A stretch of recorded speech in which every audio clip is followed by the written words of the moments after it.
বিদেশ সুন্দর বিমানে ওঠার আগ পর্যন্ত দেশে থাকতে কত স্বপ্ন, কত ইচ্ছা, কত হাসি খুশি যে আমি বিদেশ যাব।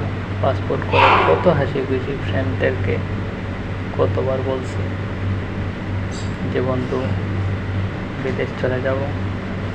কত আড্ডা, কত হাসি খুশি। যখনই ফ্লাইটের ডেট ঘনিয়ে আসলো তখনই আস্তে আস্তে মন খারাপ হতে শুরু করলো। যখনই লাস্ট রাইড, তখনই আর ওই রাত্রে আর ঘুম হয় না।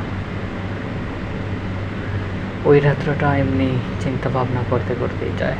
আর যখন ফ্যামিলিকে বিদায় দিবেন তখনই আসলে বুঝতে পারবেন বিদেশের মানেটা।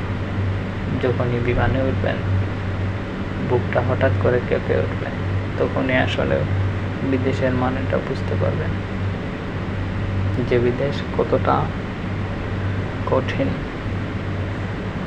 এমন সিচুয়েশন আল্লাহ না করুক যদি ভাই আপনি দালালের খপ্পরে পড়ে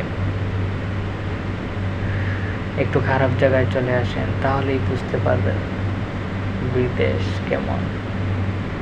না খেয়ে আমি এমনও মানুষ দেখেছি 2 দিনে এক বেলা ভাত খায়, এমনও মানুষ পেয়েছি এক বেলার জায়গায় 5 বেলা ভাত খায়। বিদেশ পাই কপাল যে ভালো জায়গায় চলে যায়, ওর মতো সুখ মনে হয় না আর কেউ থাকে। সত্যি বলতে বিদেশ ডিপেন্ড করে ভাগ্যের ওপর। এমন একটা জায়গা, আমার নিজের এক্সপিরিয়েন্স থেকে বলতেছি, বিদেশ আলহামদুলিল্লাহ আমি ভালো জায়গায় আছি। আমার পাশে এমনও লোক পাইছি যে ফেলে দেয়া খাবার খেয়ে বেঁচে আছে, কাজ নাই কাম নাই, বাসার থেকে টাকা এনে চলতেছে।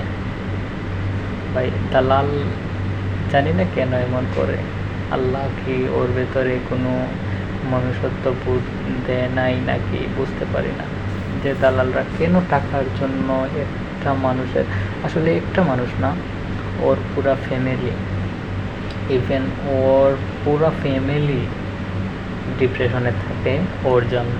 ও তো নিজেই এখানে ডিপ্রেশনে থাকে, তারপরে আপনার জায়গা জমি বিক্রি করে লোন তুলে ওরা বিদেশে পাড়ি জমায়, আর ওইখানে দালালরা এমন করে।